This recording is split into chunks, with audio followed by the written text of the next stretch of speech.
안녕하십니까. 통합사회비 담당교사 차준영입니다. 지난주 학력평가 보느라 또 고생 많으셨죠?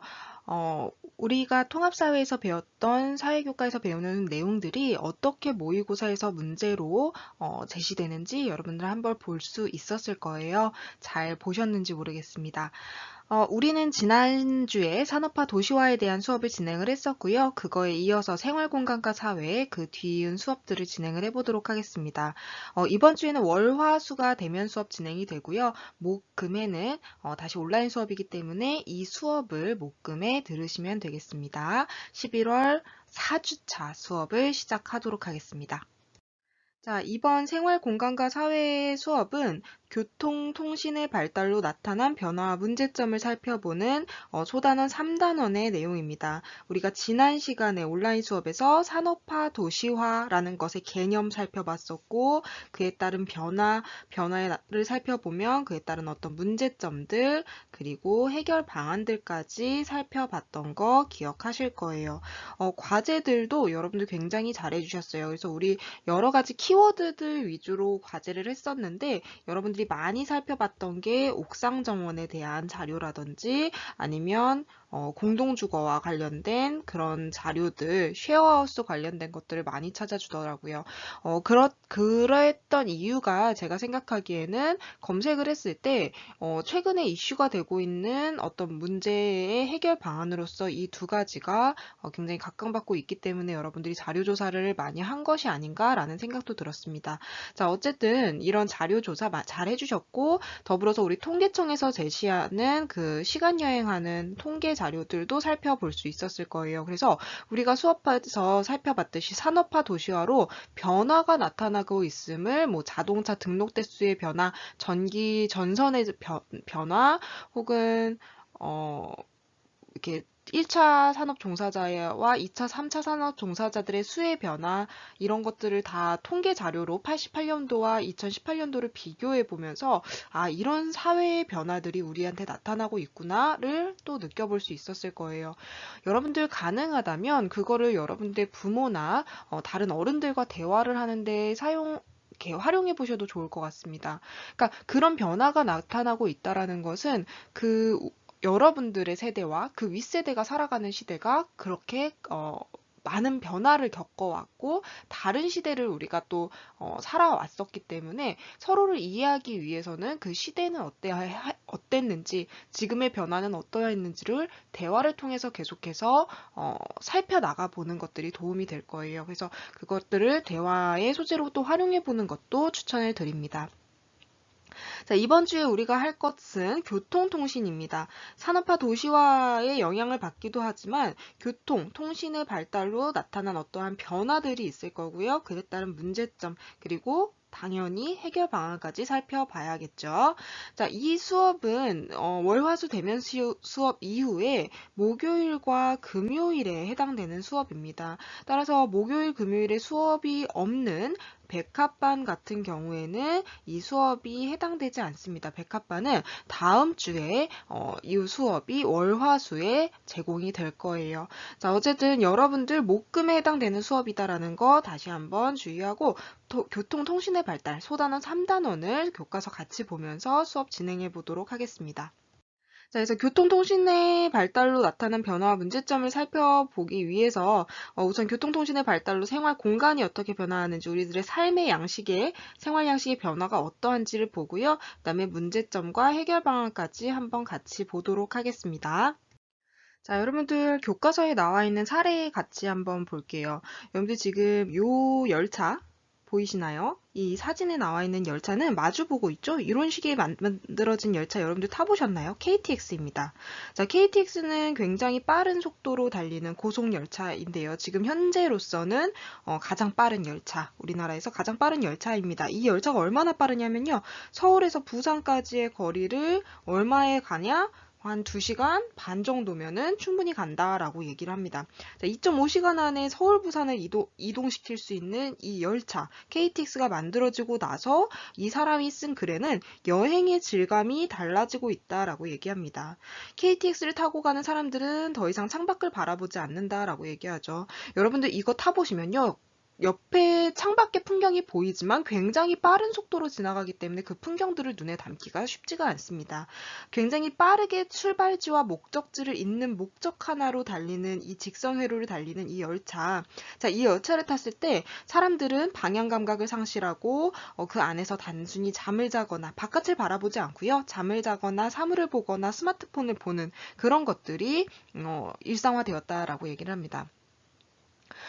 저도 그러니까 제가 생활을 해봤을 때 걸어 다니는 생활을 하다가 자전거를 타는 생활을 하다가 그리고 이제 버스나 아니면은 내 스스로 어떤 차를 운전해서 다닌다거나 이런 식으로 교통수단이 변화해 가면서 제가 주변을 바라보는 그 시간, 여유 이런 것들이 달라지게 되더라고요. 그러면서 예전에는 항상 차를 타고 다니던 곳을 한번 걸어서 여유롭게 가다 보면 아, 여기에 이런 것도 있었네? 아, 여기는 이런 아름다운 풍경이 있었구나를 그때 깨닫게 되는 경우들이 있어요. 근데 우리가 이렇게 속도가 빠르게 이동하게 됨으로 인해서 어떤 우리는 삶의 변화들을 겪고 있다라는 거죠. KTX가 없었을 때와 있었을 때 어떤 차이들이 있는가를 살펴보는 게 이 단원입니다. 여러분들 진짜 옛날로 한번 돌아가 보자고요. 옛날에는 서울 부산 거리를 어떤 식으로 조선시대 어떤 식으로 이동했을까? 여러분들 지금 이 사진은 김홍도의 그림입니다. 조선시대의 화가였던 김홍도의 그림을 살펴보면 이 당시의 주요 교통수단이라는 것은 말 혹은 걸어서 갔겠죠. 도보를 이용한 이동이었을 겁니다.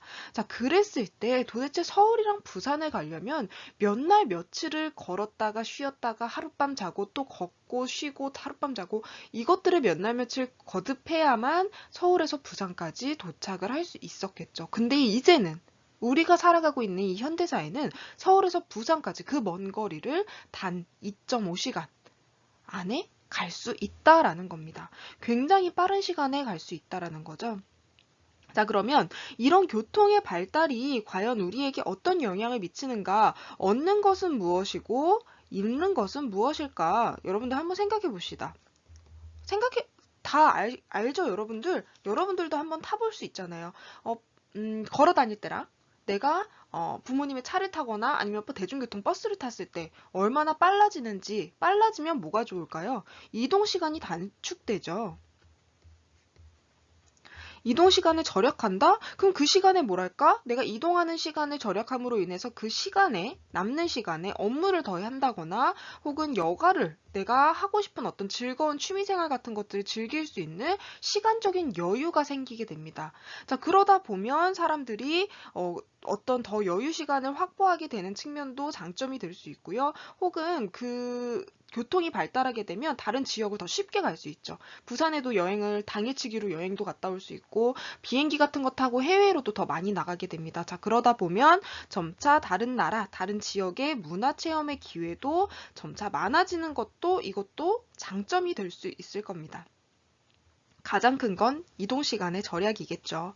자, 근데 그렇다면 우리가 잃는 것은 무엇일까? 이렇게 대중교통이 발달하고 교통 자체가 발달하면서 우리는 어떤 문제들이 생기는 걸까?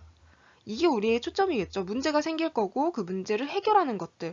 자, 우선은 환경 문제 발생할 수 있다. 어떤 대중교통 자체를 이동시키기 위해서 우리 터널도 뚫어야 되고요. 도로도 놔야 되고 철도도 놔야 돼요. 자, 그럼 그 지역에 살아가고 있는 생태계에도 영향을 미치고 그다음에 이 버스, 차, 기차 이런 것들이 이동하면서 생기는 환경 파괴의 문제들이 발생을 할 수 있죠. 그래서 다양한 우리가 2단원에서 살펴봤던 다양한 환경 문제도 있을 수 있고요.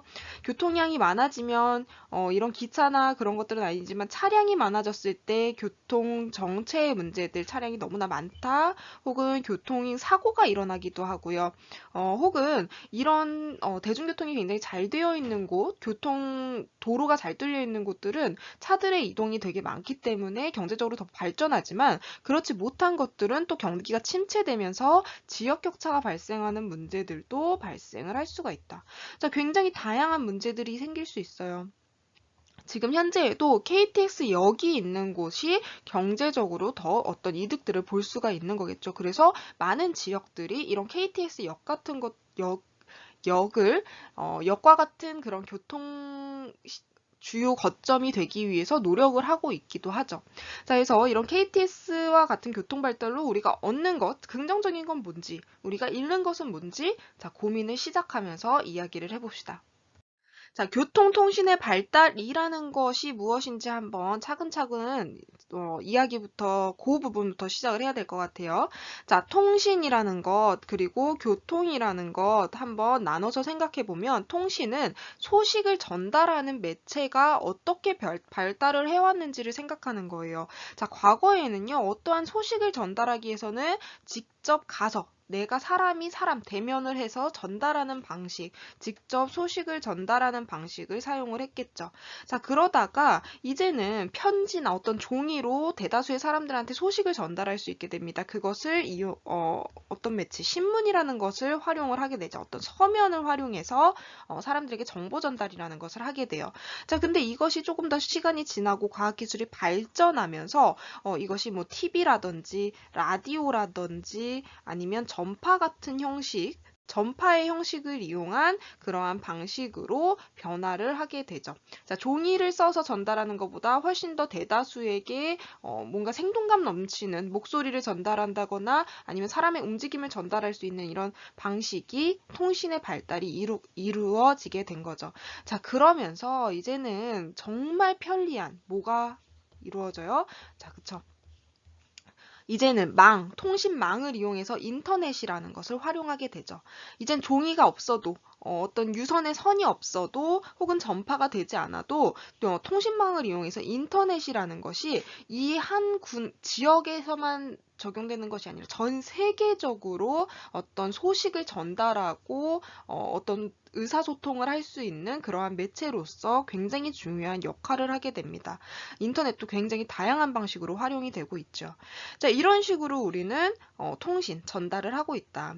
자, 더불어서요, 전화기는 어떤 식으로 변화하고 있나 한번 보니까, 예전에는 가서 사람이, 누구랑 안부를 묻고 싶어도 사람이 사람한테 가서 어떻게 지내? 이렇게 말하던 걸 이제는 전화기를 통해서 유선 전화기를 말하는 거예요. 유선 전화기를 통해서 다이얼을 눌러서 전화를 연결하는 그런 방식이었다면 이런 것들이 점차 기술이 발달하면서 핸드폰 을 활용하게 되는 거겠죠. 자, 그래서 이제는 선이 없는 상태에서도 전화를 할 수 있는 사실 여러분들 한번 보신 적 있는지 모르겠어요. 옛날에는 삐삐라는 것이 있었어요. 그래서 숫자로 번호를 남기면 근처에 있는 공중전화기로 가서 전화를 걸어서 음성사서함에 무슨 얘기가 있는지를 들어보는 그런 방식들이 예전엔 있었거든요. 저는 초등학교 때 삐삐 그리고 중학교 때 핸드폰도 여러분들 슬라이드폰이나 플립폰이라고 하는 것들 보신 적 있나요? 그 예전 형식의 전화기 모양의 그런 이제 휴대폰이 먼저 있었어요. 그래서 그런 것들을 저는 중학교 때 사용을 했었고, 제가 이제 한 대학교 가면서부터 이 스마트폰이라는 것이 시작이 되었던 것 같아요. 자, 어쨌든 이런 핸드폰 자체에서도 굉장히 기술 발전에 따라서 이러한 변화들이 나타나게 되더라. 그래서 이 핸드폰이 삐삐를 거쳐 플립폰, 이렇게 미는 슬라이드폰, 그 다음에 폴더폰, 여러분들 예전에는 가로 본능이라는 것도 있었어요. 핸드폰이 이렇게 옆으로 꺾이는 가로 본능 폰. 이런 다양한 핸드폰을 거쳐서 이제는 인터넷이 되는 핸드폰, 스마트폰이 대중화되는 그러한 통신의 기술 발달이 있어 왔죠. 자, 여러분들도 한번 요거는 나중에 보실 수 있으면 과거의 어떤 통신 기술들, 전화기나 핸드폰 같은 것들을 이렇게 보실 수 있으면 굉장히 재미있을 수 있어요. 이런 것들이 여러분들 응답하라 1997 혹은 응답하라 1988 이런 거에서 굉장히 재밌게 잘 나타나 있거든요. 과거의 통신 기기들 그런 것도 한번 주의 깊게 보시면 좋을 것 같습니다. 자, 그 다음에 교통은 어땠냐면요. 과거에는 어디를 이동하고자 한다면 도보로 이동하거나 아니면 말을 이용하거나 그래서 그 말이 끌고 가는 마차를 이용해서 많이 이동을 했겠죠. 자, 근데 이것이요, 우리가 산업혁명이 일어났을 때 산업혁명의 중요한 것이 바로 이런 증기의 활용입니다. 그러니까 석탄을 태워서 거기에서 나오는 그 에너지로 증기기관차나 아니면 증기선 같은 거, 증기로 이동하는 배, 증기선을 움직이게 할 수 있었다라는 거죠. 그래서 이러한 교통통신의 발달로 좀 더 먼 거리를 좀 더 빠르게 이동할 수 있게 되다가 이제 발명된 게 자동차입니다. 자, 그래서 자동차를 이용해서 좀 더 대중화된 개개인들이 자신의 자동차로 쉽게 어딘가로 이동하게 되고 그것들이 좀 더 과학기술의 발달을 통해서 비행기의 발달 혹은 해상교통의 발달들이 일어나게 되죠. 특히나 해상교통의 발달에서는 컨테이너라는 것이 만들어지면서 대규모의 어떤 수출, 물품의 이동 같은 것들이 훨씬 더 가능해지는 그러한 모습을 보여주게 됩니다. 자, 그리고 이런 것들이 최근에는 이제 속도가 굉장히 빨라지는 고속철도의 모습으로 최근에 발달이 됐고 이것들이 KTX 같이 우리가 지금 굉장히 잘 활용하고 있는 교통수단이 된 거죠. 이런 교통의 발달에도 사실 인터넷의 영향도 있습니다. 인터넷을 활용한 고속철도의 발달의 모습은 또 어떠냐면 지능형 교통체제라고 얘기를 해요. 교통체계라고 얘기를 하는데 지능형이다. 인터넷을 활용해서 이 고속철도가 더 발전할 수 있는 부분이 무엇이냐? 바로 실시간 교통정보를 활용할 수 있다라는 거죠. 그래서 우리가 지금 지하철이나 아니면 뭐 기차 같은 거 탈 때도 열차가 들어오고 있는지, 뭐 열차에 어떤 문제가 생겼는지, 지연되고 있는지, 아니면 이 열차가 몇 시에 어떻게 도착할지를 우리가 실시간으로 교통정보를 받아볼 수 있게끔 하는 것들, 그런 것들을 바로 인터넷 통신 기술의 발달을 통해서 가능하게 되는 거겠죠. 그래서 통신의 발달이 교통의 발달에도 영향을 미쳐서 이 교통시설은 점차 더 발전되어 가는 모습을 보여주고 있죠. 자, 우리는 이런 시대를 살아오고 있어요. 사실은 여러분의 시대는 그래도 인터넷, 그리고 스마트폰, 고속철도 이런 것들이 이미 갖춰져 있는 시대에 여러분들은 태어나서 그것들을 경험하면서 자랐을 거예요. 근데 앞으로는 또 다른 교통의 발달들이 있을 거고요. 사실 저 같은 경우는 과거에 뭐 TV부터 그리고 핸드폰 삐삐부터 시작해서 굉장히 급격한 변화들을 목격하고 있거든요. 그러면서 이 지금 변화들을 적응해가지 못하는 사람들의 모습 혹은 이 변화들이 사회에 어떤 미치는 영향들을 저는 사실 굉장히 크게 느끼고 있기도 합니다. 그래서 여러분들도 한번 그런 것들을 여러분 스스로가 느끼지 못한다면 여러분보다 조금 더 나이가 많은 사람들이랑 대화를 나눠보면서 와, 옛날에는 이랬단 말이야? 라는 이야기들도 한번 해보시면 좋을 것 같아요. 자, 그래서 우리는 이런 변화들을 지금 계속 겪고 있어요. 이런 변화의 시작은 우리가 산업화 도시화 때도 얘기했지만 기본적으로는 산업혁명 이후에 이러한 변화들이 급격하게 나타나고 있다라고 보시면 됩니다. 그 당시부터 어떤 과학기술의 발전들이 눈에 띄게 이룩되었기 때문에 이런 변화들도 그 당시에 많이 나타났고 지금 현재에도 빠르게 진행되고 있다라고 보시면 돼요. 자, 그럼 이런 교통통신의 발달에 따라서 어떤 변화들이 있을까 중에서 우리 두 번째 질문 잠깐만 볼게요. 자, 교통통신의 발달에 따라서 국경의 의미 어떻게 될까? 자, 국경의 의미는 여러분들 어떨 것 같아요? 국경은 국가 간의 경계를 의미를 하는 거잖아요. 그럼 이 국가 간의 경계는 점차 이 교통통신이 발달하면서 의미가 당연히 좀 약화되는 경향이 있겠죠. 자, 우리는 공간적으로 지금 교통과 통신의 기술이 발달하면 공간적인 제약들이 약화됩니다. 공간의 의미가 없다라는 거예요. 이제는 예전에는 지역과 지역 간의 이동도 굉장히 어렵고 그 선의 경계가 명확했다면 이제는 공간적 제약이 약화되고 우리는 좀 전 세계가 하나의 지구촌 같은 그러한 느낌을 받게 되죠. 자, 그러다 보면 국가 간의 경계는 굉장히 약화되는 모습을 보여주고요. 지역성도 약화되는 모습을 보여주기도 해요. 그러니까 우리 지역성 지난번에 얘기했죠. 각각의 지역이 가지고 있는 어떤 특징들을 얘기하는데 과거에는 산과 산 사이에 어떤 마을과 마을이 있었을 때 이동도 통신도 굉장히 어려워요. 이동하려면 몇 날 며칠을 걸려야 한다거나 아니면 통신하려고 해도 어떤 소식 전달하기 굉장히 어려웠겠죠. 자, 그렇기 때문에 그럴 때에는 지역성도 좀 더 두드러지고 각각의 경계들이 굉장히 중요한 의미를 가졌을 텐데 이제는 그렇지 않다라는 거예요. 그래서 어떤 국경이나 지역성들이 점차 약화되는 모습을 보이고 있다. 자, 근데 그렇지만 한편으로는 그렇기 때문에 이러한 교통통신의 발달로 인해서 지역성이나 국경이 약화되는 측면 때문에 그러한 지역성이나 국가의 특성을 좀 더 강화시키자라는, 발달시키자라고 하는 모습들도 나타나기도 합니다. 하지만 기본적인 교통통신의 영향은 이러한 약화의 측면에 영향을 미치기도 하겠죠. 자, 여기까지 우리 한번 보고 문제점, 해결 방안 그런 것까지 같이 연결해서 살펴보도록 합시다. 자, 표로 제시를 해놨습니다. 우리가 기본적으로 교통통신이라는 것, 우리가 생활하면서 계속해서 사용하고 있는 것들이기 때문에 그 단어의 뜻도 어렵지 않고 그로 인해서 나타나는 변화, 문제점 이런 것들 다 어느 정도 예측할 수 있어요. 그렇기 때문에 이것을 정리한다라고 생각하면서 여러분들 보시면 좋을 것 같아요. 각각의 칸에 어떤 내용들이 들어가면 좋을지 같이 한번 찾아봅시다. 자, 우선 교통통신이 발달하면 시간거리는 어떻게 될까? 자, 시간거리라 함은 여러분들 어떤 거리를 이동할 때 걸리는 시간이에요.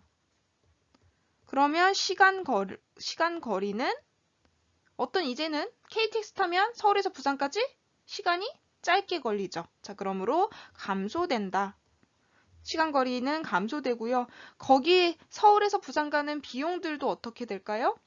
자, 이 비용이라는 거는 우리 KTX 무궁화호 탈 때보다 KTX 가격이 더 비싸잖아요 라고 말해서 비용이 비싸다라고 얘기하는 게 아니라 거기를 이동하기 위해서 여러분들 기회비용 배웠을 거예요. 그 시간 동안 다른 일을 했을 때 포기되는 그 금액들 있잖아요.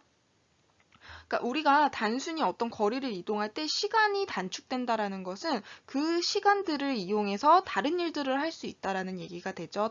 따라서 비용은 결국에는 기회비용까지 생각하게 되면 비용 자체는 감소한다라고 이야기하는 게 맞습니다. KTX 자체의 비용은 비쌀지 모르겠지만 그 시간을 절약함으로써 이동거리의 시간을 절약함으로써 우리가 기회비용이라는 것이 발생할 때 그 기회비용을 아낄 수 있기 때문에 비용은 감소한다라고 얘기하는 게 더 맞을 것 같아요. 자, 그 다음에 이동이 가능한 거리는 증가한다라고 이야기합니다. 그렇겠죠. 당연히 우리가 같은 시간일 때는 더 먼 거리, 더 멀리 이동할 수 있게 됐겠죠. 자, 이렇게 교통시설이 발달하면서 우리의 시간거리가 감소되고 비용도 감소돼서 더 많이 이동하게 되고 이동 가는 거리도 증가하게 되면 당연히 우리들은 어디론가 많이 더 자주 갈 수 있고요.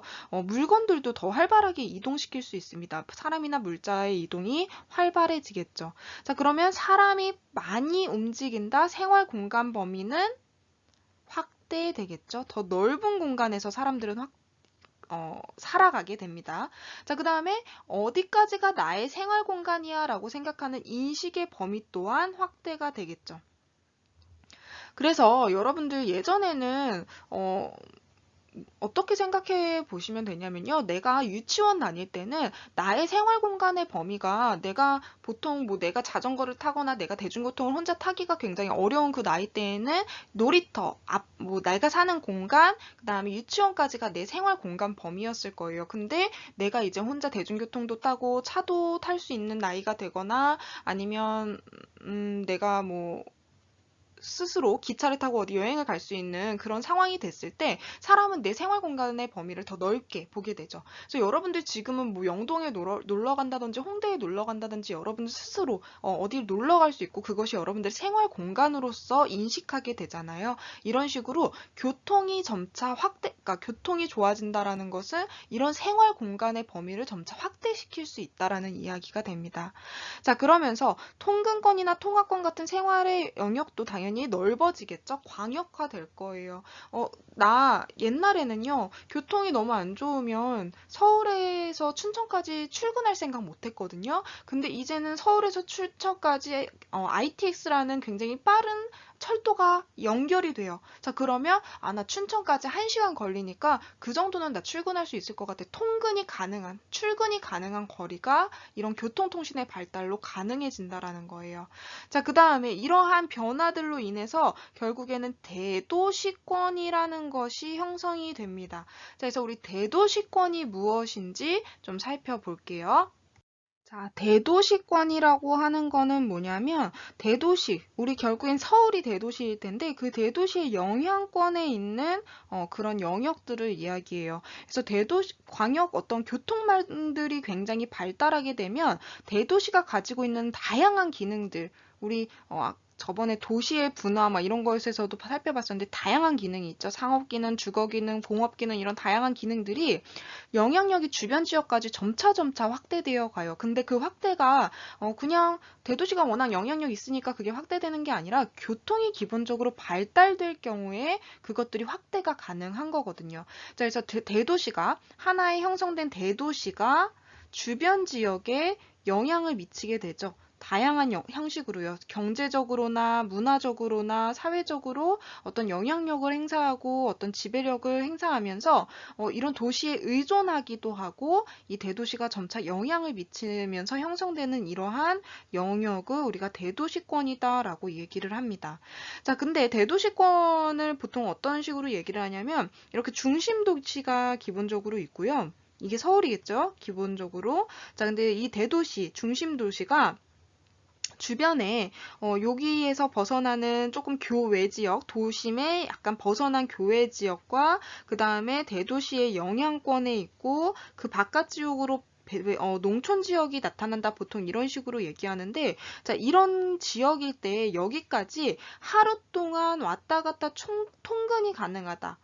그러면 교통이 훨씬 더 발달할수록 통근 가능권은 점차 넓어지겠죠. 자, 어쨌든 이런 것들이 가능한 지역까지를 전체를 대도시의 일일 생활권이다. 하루 안에 왔다 갔다 이동하면서 생활할 수 있는 그러한 영역이다라고 이야기를 합니다. 그 바깥 지역은 주말 생활권, 하루 뭐 주말에 1박을 한다거나 아니면 더 긴 시간이 필요한 주말 생활권이다라고 구분을 하고 있죠. 자, 그래서 이런 식으로 중심도시 바깥의 교외 지역, 대도시 영향권, 배후 농촌 지역들을 다 합쳐서 통근이 가능한 이 전체 지역을 대도시권이고 대도시에 의존하고 있기도 하고 대도시의 영향을 받기도 하는 이런 대도시권이다라고 이야기를 합니다. 자, 우선 대도시권이 형성되는 원인들이 뭔지를 살펴보니까 기본적으로 서울같이 인구가 너무나 많이 늘어난다라는 거예요. 다들 일자리를 찾아 서울로 오다 보니까 인구가 다 서울로 몰리는 과밀화가 이루어지겠죠. 그러다 보면 이 사람들이 그 과밀화된 도시를 벗어나서 교통만 발달하게 된다면 주변 지역에서 조금 공기 좋은 지역 아니면 살기 좋은 지역으로 조금 벗어나게 되겠죠. 교외 지역에 살아가게 되겠죠. 자, 그래서 인구 과밀화에 의해서 대도시권이 형성되기도 하고요. 주변 지역으로 약간 벗어나서 살아가는 거죠. 기본적으로 그리고 교통의 발달. 근데 특별히 도로의 발달도 마찬가지지만 대중교통들이 발달하게 되면 이런 대도시권은 더 크게 발전을 하게 됩니다. 혹은 주변에 어떤 공장들이 생겨서 주변 공장에서 취업할 수 있는 기회들이 생긴다. 기회가 생기면 사람들이 중심 도시에서 좀 바깥으로 나가서 사는 경우들이 굉장히 많아지겠죠. 자, 그렇게 되면 이런 대도시권의 형성은 더욱 많아지더라. 혹은 중심 도시에서의 어떤 주택 부족의 문제들, 집가 상승의 문제들이 이러한 대도시권 형성에 영향을 미치기도 하고요. 혹은 이런 문제들 때문에 만들어지는 국가가 주도적으로 만드는 이 신도시 개발, 같은 것들도 이 대도시권을 형성하게 되는 원인 중에 하나입니다. 혹은 어떤 쾌적한 환경을 찾아서 사람들이 이제 찾아서 도시 바깥으로 나가고 있기도 하죠. 자, 그래서 이런 다양한 원인들로 인해서 대도시권이라는 것이 형성이 되는데 이 대도시권에는 위성도시라는 것들이 이렇게 중간중간 나타나게 됩니다. 자, 위성도시라는 거 그게 또 뭐냐를 한번 또 생각해 볼 필요가 있겠죠. 자, 위성도시라는 거는요, 이 지금 도시가 갖고 있는 문제점들을 해결하기 위해서 국가가 만든 그 목적하에 만들어 놓은 도시라고 보시면 돼요. 자, 이제 이 위성도시에는 어떤 것들이 있냐 살펴보면 예를 들어서 주거의 목적으로 만들어 놓은 대도시 서울 주변에 어떤 도시들이 있냐면 일산이나 성남 같은 거 생각해 볼 수 있어요. 주거를 목적으로 하는 그 중심 도시의 문제점을 해결하고자 하는 중소도시. 그것이 일산이나 성남 같은 걸 생각해 볼 수도 있고요. 여러분들 행정을 중심으로 하는 위성도시 과천 같은 거, 과천 정부청사 있는 그런 지역도 위성도시라고 보시면 되고, 혹은 공업을 중심으로 문제점을 해결하기 위한 도시로 뭐 부천이라든지 안산 같은 곳도 생각해 볼 수 있고요. 혹은 군사 문제를 해결하기 위한 도시, 위성도시로 동두천이나 아니면 오산 같은 곳도 떠올려 볼 수가 있어요. 자, 어쨌든 이런 다양한 도시들이 서울 중심에서의 어떤 문제점들을 해결하기 위해서 이런 위성 도시를 중심 도시 바깥에다가 만들고 있기도 하다라는 거죠. 그래서 우리는 지금 이런 시간 거리가 감소되고 이동 비용이 감소되고 이동 가는 거리가 증가하면서 우리의 생활 공간이 확대되어 가는 것이 이런 단순히 대도시 안에서 이루어지는 것이 아니라 대도시 바깥에 다양한 원인들로 인해서 대도시 바깥에 대도시권을 형성하게 되더라가 핵심 내용입니다. 이 대도시권에는 위성 도시들이 각각의 목적에 의해서 만들어지기도 한다라는 걸 여러분들이 살펴보시면 좋을 것 같아요. 자, 그래서 교과서에 있는 사례 하나 간단하게 보면요. 서울 춘천 간의 교통로 확충의 효과에 대한 내용이 나와 있어요. 그래서 서울 춘천 간 고속도로도 생기고, 그 다음에 경춘선 그 ITX, 아까 특급열차 얘기했죠? 그런 ITX 개통 같은 것들로 이동시간이 단축되면서 춘천시의 인구가 증가한 것으로 나타났대요. 또한 관광객도 증가해서 음식 숙박업의 매출액이 증가하기도 하죠. 자, 그래서 교통망 확충이 지역 내 인구 유입, 기업 유치, 관광객 증가로 어떤 긍정적인 변화를 나타냈다. 이거 너무 좋죠. 긍정적 변화를 나타냈는데, 반면에 부정적인 영향으로 쇼핑, 문화, 교육 수요가 수도권으로 집중되는 빨대 효과라는 부정적인 변화도 나타냈다라는 기사가 나와 있습니다. 자, 여러분들, 우리는 기본적으로 서울이라는 대도시가 있을 때 그 주변의 경기권, 경기도 같은 곳이 대도시권에 해당될 수 있겠구나라고 생각을 하고 있어요. 근데 교통통신이 발달하면서 점차 이런 대도시권은 점차 넓어지겠죠. 근데 그 영향이 춘천까지도 최근에는 넓어지고 있다라고 얘기를 해요. 제가 춘천에서 한동안 거주하면서 산 적이 있었는데, 그 당시에 춘천과 서울의 거리가 1시간 정도? 그러니까 남춘천역에서 서울 잠실역까지가 한 1시간 정도면 충분히 이동이 가능했거든요. 자, 그래서 그 지역 간에 출퇴근을 하시는 분들이 굉장히 많았어요. 자, 그러다 보니까 사람들이 이제 춘천까지도 서울에 직장이 있지만 춘천에서 좀 집값도 싸고 환경도 더 깨끗한 그런 곳에서 살겠다 하는 사람들도 있었고, 오히려 춘천에 직장이 있지만 나는 서울에서 살아가겠다 하는 사람들도 있었어요. 자, 이런 식으로 우리가 통합권들이 굉장히 넓어지는 그런 모습들이 보여졌다. 제가 심지어 춘천에서 제가 거기서 학생들을 가르쳤을 때 어떤 학생은 학교가 끝나고 나면 서울을 갔어요. 왜냐면 그 친구는 디제잉을 배우고 싶어 했거든요. 그래서 디제잉을 배우는 곳이 춘천에는 없으니까 학교가 끝나면 서울까지 가서 디제잉을 배우고 돌아오는 이것이 가능했다라는 거예요. 왜? 교통이 굉장히 발달돼 있기 때문에 ITX 타면 금방 갔다 올 수 있거든요. 한 6,800원 가격도 굉장히 저렴한 편이었어요. 자, 그래서 이런 변화가 나타나니까 교통통신이 발달하니까 춘천 시민들한테는 어떤 영향을 미쳤을까? 자, 우선 여기 나타나 있죠? 긍정적인 영향은 우선은 인구도 늘어났다. 이거 너무 좋다. 그 지역이 발달될 수 있는 거겠죠. 그리고 관광객이 늘어나면 그 지역에 음식이나 숙박업을 하시는 분들은 그 매출이 증가하고 그것은 지역 성장에 굉장히 긍정적인 영향을 미칠 수 있죠. 그래서 관광산업을 발달시킬 수 있다라는 거, 그리고 그 지역이 그렇게 서울과 접근성이 좋다면 기업들도 그 지역으로 들어와서 영업을 할 수도 있겠죠. 기업 유치에 굉장히 긍정적인 영향들을 미치는데, 또 부정적인 영향도 있더라. 어떤 변화가 나타나냐면 서울이라는 큰 도시가 있고 춘천이 있는데 사람들이 왔다 갔다가 가능히 해지니까 춘천에 원래 살던 사람들이 교통이 안 좋을 때는 뭐 학원을 간다든지 아니면은 쇼핑을 한다든지 다양한 어떤 목적을 다 춘천에서 해결을 했어요. 근데 기본적으로 뭐 쇼핑이나 어떤 문화시설이나 교육 같은 것들이 수도권이 더 많은 것들이 있기 때문에 발달되어 있다라고 본다면 이제 교통이 발달하면 춘천 사람들이 서울에 와서 그것들을 하고 돌아간다라는 거예요.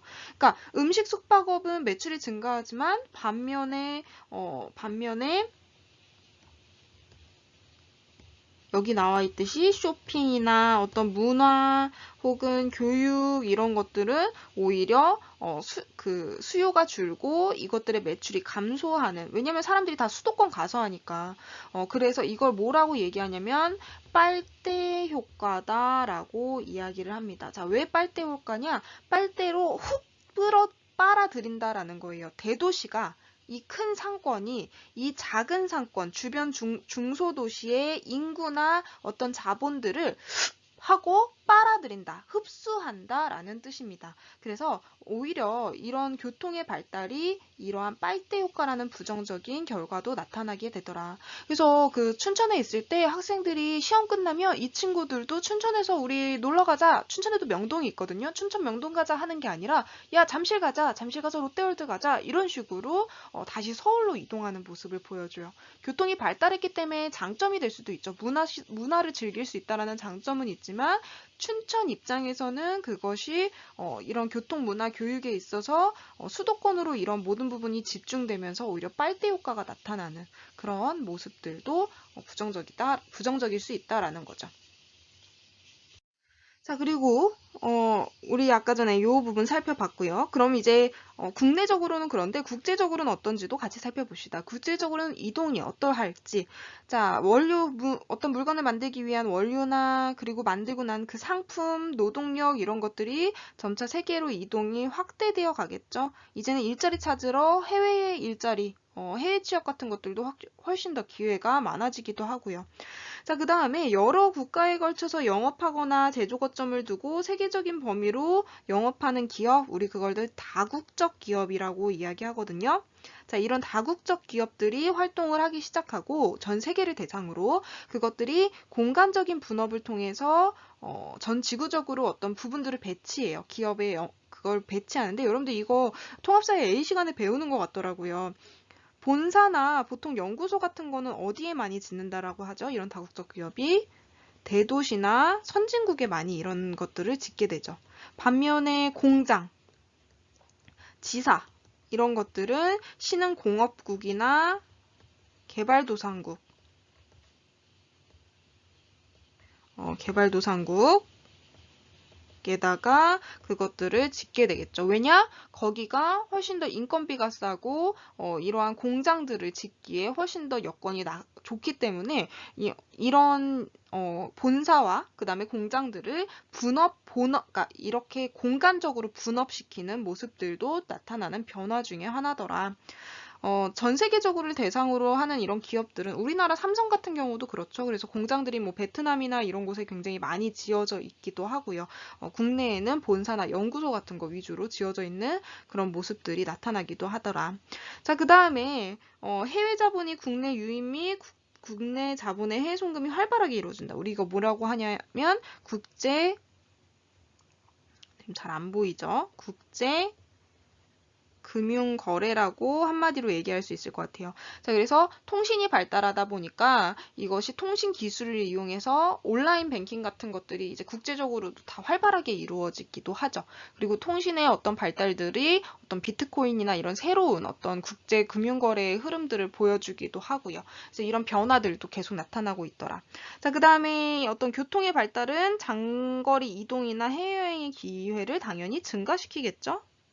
그리고 다른 지역의 문화체험의 기회 또한 증가시킨다. 우리는 더 쉽게 이동할 수 있는 그러한 교통이 발달된 시대를 살아가고 있고요. 자, 그러다 보니까 서구 사회가 가지고 있는 문화, 생활 양식들, 그것을 현대적이라고 얘기를 하기도 하는데 그 서구 사회의 문화나 생활 양식들이 전 세계적으로 확대되는 모습들, 이것이 때때로는 어떤 일률적인 그 문화의 확산으로 획일화의 문제점을 나타내기도 하죠. 자, 그 다음에 국가 간 지역 간의 상호작용을 하거나 상호 의존하는 그러한 경향은 점차 심화되는 모습을 보여주고 있죠. 그러니까 단순히 어떤 문제가 생겨도 그게 단순히 이 지역만의 문제가 아니라 우리 지금도 코로나라는 어떤 바이러스의 발생이 단순히 한 나라에만 영향을 미치는 것이 아니라 다른 나라에 계속 끊임없이 영향을 미치는 것이 교통이 발달했기 때문에 사람과 사람 간의 이동이 굉장히 활발하기 때문에 더 큰 문제가 나타나게 되는 거잖아요. 그래서 상호작용이나 상호의존성은 심화될 수 있다. 자, 그 다음에 그러다 보니까 사람들이 전 세계가 하나다, 지구촌이다라는 생각이 생기면서 세계 시민으로서 정체성이 점차 강화되고 있기도 하더라라는 겁니다. 변화들이 지금 굉장히 많이 나타나고 있죠. 뭐 기업의 활동, 그 다음에 그 금융거래의 모습, 우리 사람들이 문화체험을 하는 모습, 그 다음에 국가 간의 어떤 상호 의존성의 모습들 이런 것들이 다 지금 변화하는 모습들을 보여주고 있더라. 자, 그리고 통신의 발달은요, 이 누리소통망, SNS의 이용도 굉장히 보편화시키고, SNS를 이용해서 여러분들이 정보를 획득하는 것도 굉장히 쉬워졌죠. 요건 다음 시간에 얘기하는 정보화랑도 굉장히 연관이 되어 있어요. 자, 그 다음에 생태 환경에 어떤 도움이 되는 측면도 있어요. 교통의 발달이. 예를 들어서 헬리콥터를 이용해서 산불을 진압한다든지, 아니면 우리 위치 확인 시스템, GPS라고 하는 거 있죠? 자, 이 위치 확인 시스템을 이용해서 멸종위기 동물을 보호하는 것 같이 어떤 기술의 발달을 이용해서 교통 통신 기술의 발달을 긍정적으로 활용하는 경우들도 있겠죠. 긍정적인 측면도 분명히 존재해요. 우리는 그 편리함을 누리면서 살아가고 있기 때문에 긍정적인 측면도 놓칠 수는 없겠죠. 하지만 문제도 생긴다라는 거예요. 여러분들 어떤 친구가 제가 말이 좀 빠르다라는 얘기를 해줬어요. 그래서 사실 천천히 해야 되는데, 하고 싶은 얘기, 전달하고 싶은 얘기들은 많고, 사실 이 얘기들을 여러분이랑 막 대화를 나누고 싶은데, 그러지 못하다 보니까 제가 혼자 말이 막 빨라지는 경향이 조금 있는 것 같아요. 천천히 하려고 노력을 할게요. 자, 어쨌든 이런 긍정적인 측면도 있지만 문제점이 있다라는 거예요. 자, 우선 어떤 문제가 발생을 하냐. 자, 각주 4번 보면 둘 이상의 지역 간에 나타나는 사회 경제적 발전의 차이가 나타난다. 지역적 차이를 뜻하는 지역성이나 지역 분화라는 다르다. 어떤 그런 지역적인 차이, 문화적 특징 이런 것들을 말하는 게 아니라 발전도나 발전 단계의 차이를 나타내는 이거 우리 아까 전에 교통이 발달하면 이런 문제 생길 수 있다라 했어요. 그거 뭐였나? 뭐였죠? 지역 격차가 생길 수 있다. 그래서 우리 교통이 이렇게 발달하면요. 교통을 더 잘 접근할 수 있는, 그래서 통행이 발생하는 지역으로부터 어떤 특정 시설이나 시설로 접근할 수 있는 가능성 우리가 접근성이라고 얘기한다라고 설명이 되어 있죠. 자, 어디에 쉽게 접근할 수 있는 이 접근성이 향상된 지역은요. 경제활동이 굉장히 잘 돼요. 그래서 그 지역은 성장하게 되지만 불리한 지역은 경제활동이 쇠퇴하긴 하는 그런 문제들도 있다라는 겁니다. 그래서 이 대표적인 문제를 우리 한번 사례로 간단하게 살펴보고 갈게요. 자, 그래서 이것도 아까 우리가 살펴봤던 것과 마찬가지로 서울이라는 대도시와 춘천을 잇는 그 교통과 관련된 이야기입니다. 그래서 서울이라는 대도시가 있고 춘천이라는 작은 소도시가 있는데 이 둘을 잇는 유일한 도로였던 경춘국도라는 것이 있었다라고 얘기를 해요. 자, 근데 이 경춘국도가 춘천과 서울을 잇는 유일한 그런 도로의 역할을 하고 있을 때는 많은 관광객들이 바로 경춘국도를 이용해서 춘천을 갔어요. 춘천이 사실 데이트 코스거든요. 그래서 여러분들 나중에 막 이렇게 데이트를 하게 될 때 한 시간이니까 가볍게 주변으로 조금 여행하는 기분으로 갈 때 춘천을 많이 가요.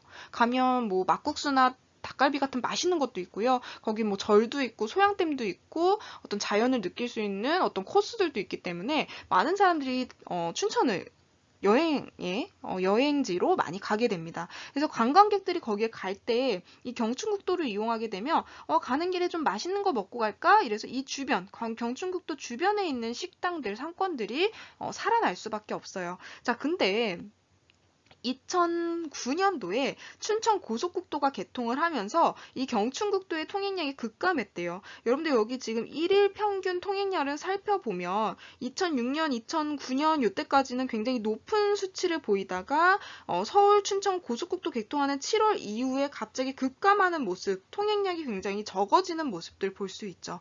자, 그러면서 이 통행량, 국도의 통행량이 급감하면 당연히 지역의 경제는 침체할 수밖에 없습니다. 이 주변 지역, 국도 주변의 지역에 있는 상권들은 굉장히 경제적으로 어려움을 겪게 되는 거겠죠. 그래서 사람이 안 다닌다. 즉, 그 지역에 사람이 안 다니게 되면 상권들은 죽을 수밖에 없더라. 자, 그래서 어떤 전문가는 기존 도로망과 상권 지역의 관광 자원을 연계해서 개발하는 것이 필요하다라는 어떤 해결책도 내놓고 있어요. 자, 그래서 여러분들 한번 생각해 봅시다. 도로가 놓여지는 것, 더 편리한 도로들이 놓여지는 곳은 그 지역에 굉장히 그러니까 그 도로가 놓여있다는 건 접근성이 향상되었다라고 얘기할 수 있잖아요. 그럼 그런 지역엔 경제활동이 집중되게 돼요. 자, 우리가 서울 양양 고속도로가 생기게 되면 사람들이 더 많이 양양으로 쉽게 여행을 갈 수 있게 되겠죠. 많이 거기로 여행을 가는 것뿐만 아니라 물건들도 더 많이 이동할 수 있고요. 비즈니스도 거기서 더 많이 이루어질 수가 있어요. 자, 그럼 경제활동이 집중되면서 그 지역은 성장하겠지만 그것이 아닌 이런 고속도로가 없거나 대중교통이 가기 어려운 교통 조건이 불리한 지역은 경제활동이 쇠퇴할 수밖에 없습니다. 과거에 경제적으로 좋았던 이 경춘국도가 경제적으로 쇠퇴하는 모습을 보이는 것과 마찬가지예요. 자, 그러면서 발생하는 게 바로 지역 격차다라는 겁니다. 교통시설이 발달이 이루어진 지역과 그렇지 못한 지역, 불리한 지역 간의 격차 발생을 얘기를 하죠. 자, 그럼 이러한 통행량이 적은 인근 지역의 경기 침체 문제를 해결하기 위해서는 여러분들 여기 전문가가 얘기하는 것처럼 기존 도로망과 상권 그리고 주변 관광 자원을 좀 연계해서 어떤 개발하고 교통량을 증가시키는 노력들도 사실 필요하다라는 겁니다. 그래서 여러분들 예를 들어 한번 생각해 보면 경춘국도 같은 경우는 이 지역을 이제는 이 도로를 사용을 많이 안 하게 된다면 이 지역 주변에 있는 또 다른 관광 자원을 좀 발달시켜 본다거나 아니면 여러분들 더 빠른 고속도로가 있지만 예를 들어 이 주변에 예쁜 카페, 맛있는 식당 이런 거 들어서면 여기 좀 오래 걸려도 들렸다 가자라는 것들 있을 수 있겠죠. 그래서 그러한 교통량을 증가시키기 위한 어떠한 방법들을 모색하는 것, 개발하는 것들이 필요할 것이다 라는 이야기도 나와 있습니다. 그거 정리해서 같이 보시면 좋을 것 같아요. 자, 그 다음에 문제점 중에 또 다른 문제점 하나 같이 보도록 하겠습니다. 우리 환경 문제 계속 얘기하죠. 생태 환경이 변화하기 때문에 문제가 생긴다. 자, 도로를 놓고 철도를 놓고 하는 것들 결국엔 교통로를 건설해야 되고 터널 뚫어야 되겠죠. 자, 그러다 보면 녹지 면적이 감소하는 문제들, 우리 도시화에 의해서 불투수 면적률이 감소하는 문제들도 얘기했었는데 전 지역적으로 보게 되면 이 녹지 면적의 감소는 훨씬 더 큰 문제점이 되겠죠. 자, 그러다 보면 동식물이 서식지가 파괴되고요. 야생동물의 이동 통로, 야생동물이 돌아다니는 공간들도 통로가 단절되면서 생태계의 연속성, 이들의 이동하는 연속성들이 파괴되는 문제들, 그들의 서식지가 파괴되는 문제들, 이런 것들이 나타나게 되겠죠. 결국에는 동식물이 살아갈 곳이 없다라는 거예요. 그래서 제가 되게 놀라운 광경을 본 게 제가 예전에 한번 남해의 아름다운 풍경 보여드린 적 있죠. 남해 정말 아름다운데 그 남해 여행을 가서 차를 타고 운전하다가 저 멀리 어떤 동물이 하나 보이는 거예요. 그래서 이 뭐지 하고 가까이 보니까 거기에 수달이 있더라고요. 수달이 빠르게 달리는 도로 정중앙에 너무나 귀엽게 고개를 양쪽으로 두리번 거리면서 거기 서 있었어요. 여러분들 수달 실제로 동물원 아닌 데서 이렇게 길거리에서 보신 적 있나요? 비둘기나 아니면 뭐가 있을 수 있을까요? 도로에서 고라니까지는 나올 수 있다라고 생각을 했는데 수달은 정말 의외였어요. 근데 남해가 수달이 좀 나타나는 그런 지역이래요. 근데 이런 수달들이 그런 도로들에 위험하게 서 있다가 로드킬을 당하는 문제들도 많이 발생을 하고 있다라는 거예요. 자, 그럼 이런 문제들을 해결하는 방법 뭘까? 뒤이어서 살펴봐야겠죠. 자, 그 다음에 생태 환경의 변화뿐만 아니라 여러분들 선박 및 항공이, 항송 아니고 항공이에요. 항공의 교통 발달이 되면서 사람이나 물건들이 굉장히 많은 국제적인 이동을 하게 되죠. 자, 그러면서 생길 수 있는 문제, 자, 여기 보면 외국에서 인위적 또는 자연적으로 유입돼서 원산지 또는 서식지를 벗어나 생존하게 되는 거 우리 이거 뭐라고 얘기해요? 외래 생물종이다 라고 얘기하죠. 그래서 이 외래 생물종을 전파시키는 문제들도 나타나요. 이게 생태계를 교란하기도 하고요. 혹은 국경을 초월한 어떤 질병들을 확산시키기도 하죠. 그래서 우리가 지금 경험하고 있는 이런 코로나 바이러스의 전파들도 바로 선박이나 항공의 교통 발달로 인해서 나타나게 되기도 하는 거죠. 그래서 여러분들 예전에 지금은 코로나고 과거에는 메르스 같은 경우도 중동 지역에서 나타나는 이 질병이 우리나라에 들어오게 되는 것이 이런 사람의 국제적인 이동 같은 것들에 의한 것이고 여러분들 우리가 흔히 아는 베스라든지 아니면 황소개구리 같은 것들도 있지만 최근에는 이 붉은 개미라는 것이 남미에서 컨테이너에 딸려 들어와서 수입하는 물건들의 이 컨테이너에 딸려 들어오는 문제가 발생을 했었는데요. 이 붉은 개미라는 것이 살인개미라고 불려요. 그래서 사람을 물면 이것에 독성이 있어서 사망에 이르기까지 한다라고 하는 되게 위험한 붉은 개미가 컨테이너를 통해서 우리나라에 들어와서 문제가 되기도 했었어요. 그래서 이런 식으로 선박, 항공 이런 것들이 발달하면서 이런 이동에 따른 문제들도 발생을 하더라. 라는 것도 문제점 중에 하나겠죠. 자, 그 다음에 교통량, 우리가 타는 차량에 의한 어떤 문제들은 배기가스 같은 것으로 인해 공해나 아니면 어떤 소음이 발생하거나 교통사고가 증가하거나 아니면 교통정체 혹은 주차난 이런 다양한 문제들을 발생시키는 것들도 바로 교통통신의 발달에 의해서 나타나는 문제다라고도 볼 수 있겠죠. 자, 그래서 이 문제들에 대한 거 자료 하나만 또 살펴보고 올게요. 그래서 여러분들 이 그래프 보면 우리가 지금 얘기했던 외래 생물종이 얼마나 많이 들어오고 있는지를 살펴볼 수가 있어요. 그래서 환경부에 따르면 국내에 지금 동물은 1838종? 지금 33종이죠. 그 다음에 식물은 334종의 그 외래 생물종들이 우리나라로 들어오고 있다. 그래서 이 외래 생물종이 우리나라로 들어오면서 우리나라 생태계가 교란이 된다거나 우리나라에 살고 있는 생물종들이 영향을 받고 죽는 그런 영향들도 있을 수 있고요. 그것들에 의해서 들어오는 바이러스들, 질병들도 문제가 될 수 있다. 그래서 우리나라 생태계를 교란시키는 것이 가장 큰 문제겠죠. 그래서 여러분들 어떤 과학 시간에 하면서도 많이 들어봤을 거예요. 그래서 이런 외래 생물종들이 생각보다 더 많은 양의 여기서 보면은 어류가 굉장히 많죠. 종류별로 살펴보면 이런 다양한 생물종들이 들어온다라고까지 생각하지 못했는데 이런 다양한 외래 생물종들이 우리나라에 들어오고 그것이 생태계를 교란시키고 있다라는 것 문제점을 한번 자료로 같이 보시면 좋을 것 같습니다. 자, 그럼 이런 문제점들이 발생을 하고 있어요. 편리한 것도 많은데 문제도 생긴다라는 거죠. 자, 그럼 이 문제를 어떻게 해결할지 각각의 내용에서 한번 연결을 시켜봅시다. 어떤 해결책으로 연결하면 좋을지. 자, 우선 빈칸부터 잠깐 채워볼게요. 자, 빈칸에 보면은 7번에 도로 진입 방지 울타리. 그러니까 동물들이 도로로 진입하는 것을 방지해주는 울타리, 그걸 명칭을 뭐라고 얘기하냐면 유도 울타리다라고 얘기를 해요. 그래서 유도 울타리를 설치하는 방법, 그 다음에 8번에 보면 야생동물이 도로나 댐 등의 건설로 서식지가 절단되는 거 막기 위해서 야생동물 지나는 길 만드는 거, 우리 그거를 생태통로다라고 얘기를 합니다. 자, 그러면 이 각각의 해결책들이 우리 어떤 문제점의 해결책으로 제시되면 좋을지 연결을 해보도록 하겠습니다. 자, 우선은 첫 번째 문제점이었던 지역 격차를 해결할 해결책 뭔지 한번 같이 봅시다. 쭉 살펴보니까요.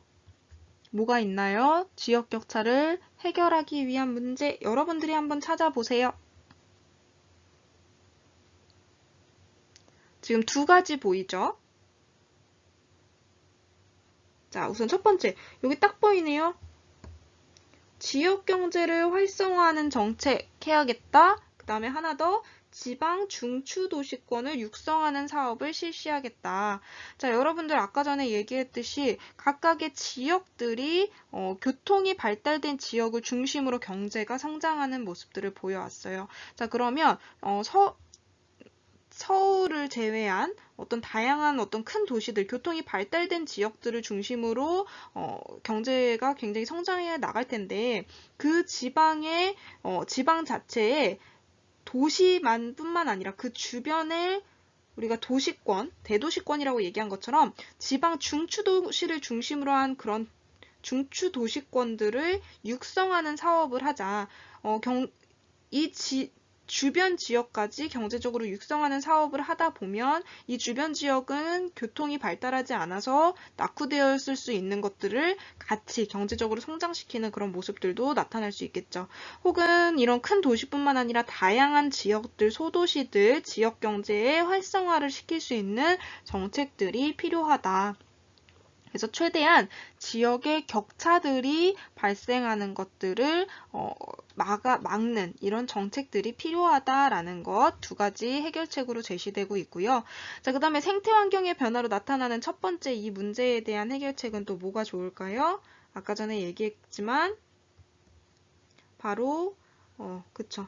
지금 요거 색깔로 하니까 잘 안 보이네요. 요거는 지우고 다른 색깔로 할게요. 유도 울타리를 설치하는 거, 그죠? 동식물들의 서식지가 파괴되고 아까 그 남해 수달처럼 도로 한가운데에 있다가 로드킬 당하는 문제들 해결하기 위해서는 도로에 진입하지 못하게 하는 그 울타리들을 설치한다거나 아니면 생태 통로 같이 보통 생태 통로 어떻게 생기냐면요. 여러분들 보신 적 있으신지 모르겠지만 도로 위에다가 이렇게 터널을 만들어서 이 위로 동물들이 이동할 수 있게 하는 통로들을 만들기도 해요. 그래서 이런 생태 통로를 만들어서 야생동물이 지나갈 수 있는 도로에서 로드킬 당하거나 이런 서식지가 파괴되는 것들을 좀 막기 위해서 이런 통로들을 마련하는 방법들도 생각을 해볼 수 있다. 자, 그 다음에 선박 및 항공 교통 발달로 생기는 문제점을 해결하기 위한 거, 그거는 또 뭘로 하면 좋을까요? 그쵸. 여러분들, 여기 보면 여행객에 대한 엄격한 검역 실시 필요하다. 자, 그 다음에 쭉 내려보면 선박 평형수 처리 장치의 의무 설치 필요하다. 이것도 생각해 볼 수 있겠고, 로밍 정보를 활용한 해외 감염병 유입 차단, 이것도 필요하겠다라는 생각해 볼 수 있겠죠. 자, 우선 기본적으로 뭐냐면, 우리 지금 코로나 바이러스 생각하면 돼요. 바이러스를 다른 지역에서 가지고 들어오게 되면, 그래서 우리나라 사람들에게 그것을 영향을 미치지 않게 하기 위해서는 여행객들이 질병에 걸리지 않게 곧 국내에 들어올 수 있게끔 어떤 검역을 실시를 철저히 한다든지 아니면 로밍 정보를 활용해서 해외 감염병 유입을 차단하는 방법들. 여러분들 해외 나갔다가 들어오면 해외에 나갔을 때 딱 핸드폰 켜자마자 문자들이 막 와요. 내가 어느 지역에 있느냐에 따라서 그 지역의 위험 정보들, 그래서 바이러스 정보들, 질병 정보 같은 것들도 뭐 조심해라, 말라리아 조심해라, 이런 것들이 문자로 다 오게 되죠. 그래서 그 사람이 어느 지역에 있는지 로밍 서비스를 이용해서 해외 감염병의 유입을 차단하는 그런 노력들도 할 수 있다. 자, 그 다음에 선박 평형수 처리 장치의 의무 설치라는 건 뭐냐면요. 여러분들 그 배를 보면 배가 앞에서 보면요. 요렇게 삼각형으로 앞에서 보면 요렇게 생겼죠. 배가. 옆에서 보면 요렇게 생겼지만 우리 보통은 앞에서 보면 이렇게 생겼는데요. 아래가 뾰족하게 되어 있잖아요. 그래서 이 물건을 실어서 해외로 나갈 때는 여기에 물건들을 이렇게 실어서 나가면 돼요. 여기 물건들이 이렇게 적재해서 나가면 무게가 있기 때문에 얘가 크게 휘청휘청하지 않겠죠. 근데 그 외국에 수출을 하러 나가서 이 물건들을 다 거기다 빼고 나서 들어올 때는 이것이 텅 비게 되면 이 물 위에서 굉장히 무게중심을 못 잡는 그런 문제들이 생길 수 있겠죠. 그래서 뭐 어떻게 하냐면 여기를 물로 채워와요. 그래서 우리가 그 물을 뭐라고 얘기하냐면 선박 평형수다.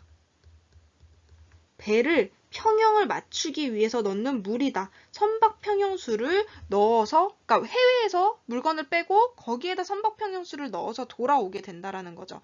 자, 그럼 선박 평형수를 가지고 들어오게 되면 해외에서 가져온 물이기 때문에 이걸 다시 국내에다 버려야 되잖아요. 국내에 버리면 아까 물고기들이 어류가 외래 생물종이 유입되는 것이 굉장히 높았잖아요. 이 안에 외래 생물종들, 물고기들이 굉장히 많이 딸려서 들어오게 됩니다. 이 안에 뭐 바이러스 같은 문제점들이 생길 수도 있고요. 그래서 이 선박 평형수를 버릴 때 그것을 처리하는 장치를 의무화해야 된다라는 거예요. 그래서 선박 평형수를 담아서 들어오는 건 어쩔 수 없지만 그것을 버릴 때 그것을 처리하는 장치를 의무 설치하게 하는 것들도 이런 외래 생물종에 의한 문제점을 해결하는 방안 중에 하나다. 자, 그 다음에 교통량 증가에 따른 문제점 해결의 내용은 또 뭐가 있는지 같이 봅시다. 여기 보면 또 뭐가 있나요? 다른 것들, 나머지 것들이라고 보면 되겠죠? 그래서 친환경적 도로를 만들어서 도로 건설을 통한 진통이나 소음을 감소시키고 교통체계 새로운 교통체 기반 시설을 구축하거나 대중교통 체계를 개선하거나 아니면 저감장치 장착을 의무화해서 배기가스를 줄이거나 이런 노력들은 바로 교통량 증가에 따른 문제점을 해결하기 위한 거겠죠. 자, 그래서 몇 가지 더 살펴볼 사례가 있는데요. 오늘 시간이 다 돼서 오늘은 이 정도로 마무리하도록. 안녕하십니까. 통합사회비 담당 교사